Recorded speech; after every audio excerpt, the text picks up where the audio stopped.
Good morning to all students. Today is your topic bone tumors. आज हम पढ़ेंगे bone tumours. तो इसका डिफिनीशन देखते हैं हम। Formation of tumours inside the bone is known as bone tumours. जो ट्यूमर्स है उसका फॉर्मेशन बोन में होता है। जो ट्यूमर्स है, जो ये कैंसर सेल्स हैं, उनका फॉर्मेशन कहाँ होता है? बोन में। तो जो कैंसर सेल्स का फॉर्मेशन बोन में होता है तो उसको हम क्या कहते हैं? Bone tumours.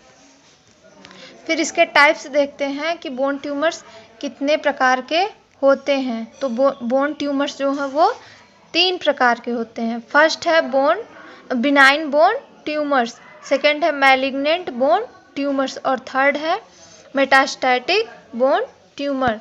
तो पहला देखते हैं बिनाइन बोन ट्यूमर।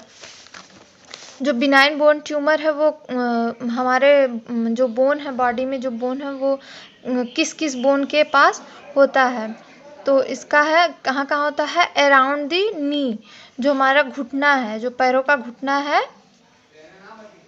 उसके अराउंड, मतलब उसके अराउंड हो सकता है। फिर उसके बाद क्या है? फीमर बोन में हो सकता है और ह्यूमरस मतलब हाथों की हड्डियों में बिनाइन बोन ट्यूमर्स अराइज होते हैं। फिर उसके बाद सेकंड है मैलिग्नेंट बोन ट्यूमर। जो मैलिग्नेंट बोन ट्यूमर है ये कहाँ कहाँ होता है? पेल्विक, हमारी पेल्विक बोन में, फीमर और टिबिया या फिबुला में हो सकता है। फिर उसके बाद थर्ड है मेटास्टैटिक बोन ट्यूमर्स। इसमें कौन कौन सी बोन आती है? देखिए, स्कैपुला आता है, रिब्स में, हमारे रिब्स के अंदर जो ऑर्गन होते हैं इसके अंदर वो भी आते हैं, जैसे कि ये लंग्स हो गया, ब्रेस्ट, यहाँ भी ये कैंसर सेल फॉर्म हो सकते हैं। फिर उसके बाद है पेल्विक में प्रोस्टेट ग्लैंड में भी अराइज होते हैं कैंसर सेल्स। तो टाइप्स इसके कितने हैं? 3। बिनाइन बोन ट्यूमर, इसमें कहाँ कहाँ अराइज होता है cancer cells? Around the knee, femur और ह्यूमरस। फिर उसके बाद सेकंड है मैलिग्नेंट। इसमें कौन कौन से पार्ट आते हैं? पेल्विक, फीमर और टिबिया।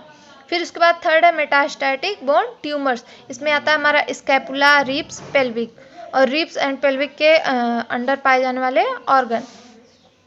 इसमें जो है कैंसर सेल फॉर्म हो सकती है। फिर उसके बाद क्या है इसका साइन एंड सिम्टम? हम देखते हैं कि बोन ट्यूमर से क्या क्या चिन्ह और लक्षण दिखाई देते हैं। तो पहला है pen at the tumour site is severe और परसिस्टेंट।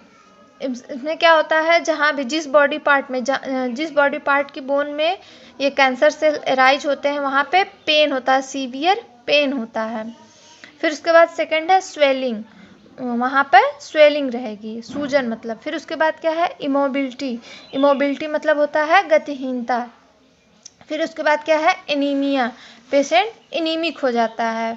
फिर उसके बाद है टेंडरनेस मतलब होता है जहाँ भी जिस बोन में, जैसे कि हमारे फीमर में अगर कैंसर सेल अराइज हो रहा है तो हम अगर जहाँ भी जैसे स्वेलिंग है वहाँ टच करेंगे तो पेन होगा। फिर उसके बाद क्या है? Inability to hold heavy object and things. इसका मतलब होता है जो पेशेंट है वो कोई भी हैवी ऑब्जेक्ट, हैवी सामान उठाने में असमर्थ होगा। फिर उसके बाद क्या है? पैथोजेनिक और स्पॉन्टेनियस फ्रैक्चर। ये क्या है? इसमें रोगजनक फ्रैक्चर भी होते हैं। फिर उसके बाद क्या है? डायग्नोसिस। हम देखते हैं कि बोन मैरो को हम किस प्रकार से डायग्नोस कर सकते हैं। तो फर्स्ट है बायोप्सी। उसमें क्या करते हैं? बोन मैरो एस्पिरेशन करते हैं। फिर उसके बाद सेकंड है FNAC, fine needle aspiration cytology. इसमें क्या करते हैं? हम नीडल के थ्रू वो जहाँ भी कैंसर सेल अराइज हो रहा है वहाँ से नीडल के थ्रू हम उसको निकालते हैं और उसका टेस्ट करते हैं। फिर उसके बाद क्या है? थर्ड है एक्सरे, हम पेशेंट का एक्सरे करवाते हैं। फिर इसका मेडिकल मैनेजमेंट देखते हैं।